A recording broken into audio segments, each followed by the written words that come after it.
Hello everyone and welcome. My name is Andy. I'm the managing consultant for CyberVenture. Today I want to talk about a new product from Microsoft called Microsoft Recall. Microsoft Recall is another delving that Microsoft is doing into AI. There's just a lot of products coming out from Microsoft Copilot, and a lot of products coming from everybody in the AI space. It's huge and it's kind of runaway. It's a runaway train in a lot of degrees. Let me talk about what I mean by that. Welcome to Tech Topics brought to you by CyberVenture. We help keep small businesses stay protected and compliant with cutting-edge cybersecurity and IT solutions. So Recall is not just an AI product. What it's doing is taking a snapshot of your computer. By snapshot, I mean a graphical snapshot of all the words on your computer, a picture of any emails you have, data coming in and out of applications, keyboard strokes, things like it's capturing a lot of data. Stuff that you wouldn't normally think is being captured. Things from different applications, like maybe you're running Office and that's one level of security, but then maybe you're running your line of business app that contains things like, I don't know, CUI or personally identifying information, and all that data is going to end up on that computer. And maybe that data shouldn't be stored on the computer. Maybe normally you don't. Now, the good thing here is Microsoft isn't pushing this data into the cloud, so that's good.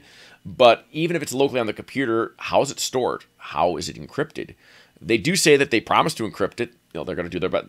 They're taking security seriously, and that's all well and good. But everybody gets hacked. It's not a question of when, or not a question of if, but when and how severe. And you could certainly take steps to mitigate and reduce the damage.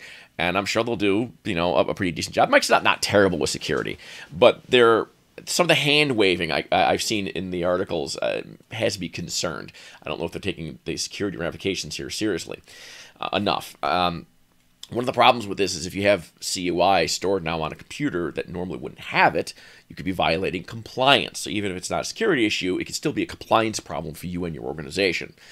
My first initial reaction of Microsoft Recall is this is going to be a product that gets recalled. It's going to be. I mean, I appreciate that that they want to come up with AI-powered things to speed things up and offload some back-end administration labor and human thought on and make the computer do the work. That's great, but it's just the potential security attack surfaces now are much bigger. And I'm not the only one to think this. The Office of the UK, their national IT evaluation office, I forget the name exactly what it is, but in the UK is investigating Microsoft on their product Recall, and they have some serious privacy concerns with the application as well. So it's going to start falling under regulatory scrutiny, and I wonder if this particular product might never really see full production due to regulation restrictions. So that'd be interesting to see if different governing bodies take a more proactive effort at stopping these kinds of applications, or if they're going to be reactive and or leave the industry to self-police, which I think is probably more likely. The IT industry's got a lot of money and a lot of lobbying power, and lawmakers don't have a great reputation for being able to understand new technology quickly and keep up with things. The laws regarding newer technology tend to lag by a lot. In the case of AI, things are being developed so quickly. I think it's really up to us consumers to protect ourselves. Good old caveat emptor. We have to ask questions of our vendors. I think we need to think about what can really happen and not just blindly trust their assurances. I would not roll out Microsoft Recall in any organization. I wouldn't want to be the first person doing that. Let's put it that way.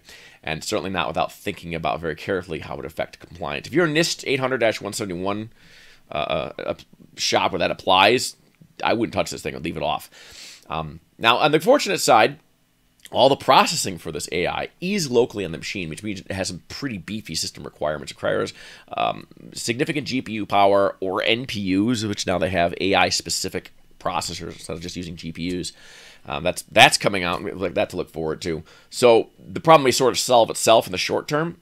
Most users probably can't install this thing on their computer, but I need to find out more research about that. Just because it doesn't run well doesn't mean it doesn't capture data and stick it on the machine, right? I would definitely try and make sure you shut that off. But that's my first take at this new product as it came out. I'll be doing more research and, of course, sharing that with all of you as it comes out. But right now, I would say be very cautious about using that product. Keep it out of anything, any systems that could ever access potentially identifiable information, PII, or COI, controlled unclassified information, or any kind of information, like healthcare information that might be sensitive and fall under the jurisdiction of some compliance standard. I wouldn't use this on any PC that does that. Put it on machines that you only game on, that kind of thing, and play with it there. That's all I got for this time. Thanks for watching, and we'll see you on the next time. Thanks for watching.